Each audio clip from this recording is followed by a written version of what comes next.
September 28, 2024. Daily Bread. Passage: 2 Samuel chapter 13, verse 23 to verse 39. Key verse 30. Title: Jesus stops the cycle of sin. 2 years later, when Absalom's sheep shearers were at Baal Hazor, near the border of Ephraim, he invited all the king's sons to come there. Absalom went to the king and said, "Your servant has had shearers come. Will the king and his attendants please join me?" "No, my son," the king replied. "All of us should not go. We would only be a burden to you." Although Absalom urged him, he still refused to go, but gave him his blessing. Then Absalom said, "If not, please let my brother Amnon come with us." The king asked him, "Why should he go with you?" But Absalom urged him, so he sent with him Amnon and the rest of the king's sons. Absalom ordered his men, "Listen, when Amnon is in high spirits from drinking wine, and I say to you, 'Strike Amnon down,' then kill him. Don't be afraid. Haven't I given you this order? Be strong and brave." So Absalom's men did to Amnon what Absalom had ordered. Then all the king's sons got up, mounted their mules, and fled. While they were on their way, the report came to David, "Absalom has struck down all the king's sons, not one of them is left." The king stood up, tore his clothes, and lay down on the ground, and all his attendants stood by with their clothes torn. But Jonadab, son of Shemaiah, David's brother, said, "My lord should not think that they killed all the princes. Only Amnon is dead.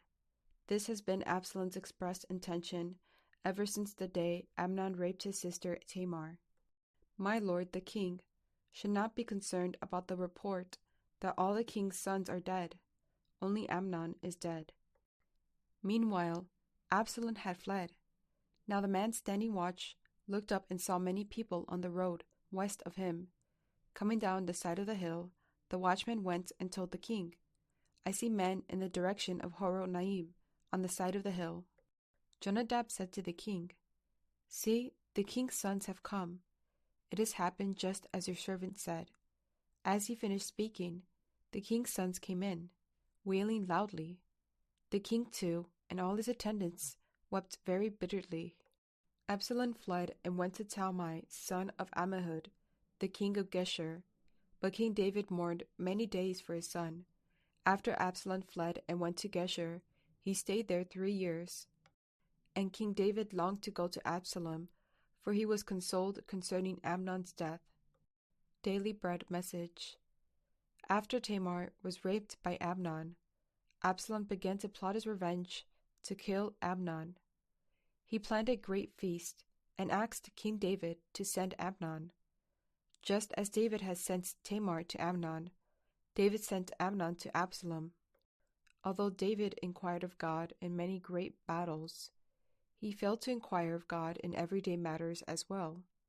When Amnon was high in spirit from wine, Absalom ordered his men to kill him.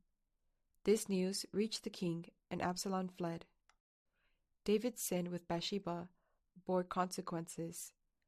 His sons acted the same way he did, committing adultery and murder.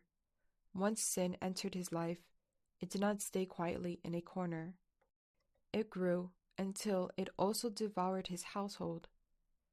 Who can rescue us from this endless agony caused by sin? Only Jesus, by his blood shed on the cross, can break sin's cycle, make us clean, and renew us. We sometimes struggle with the same sin over and over, and despair in front of the power of sin and our weaknesses. But Jesus has overcome the world with his death on the cross. As we approach Jesus daily, he will free us from the bondage of sins and make us anew. Prayer. Jesus, help us come near to you through your words each day. One word. Jesus frees us from our sins.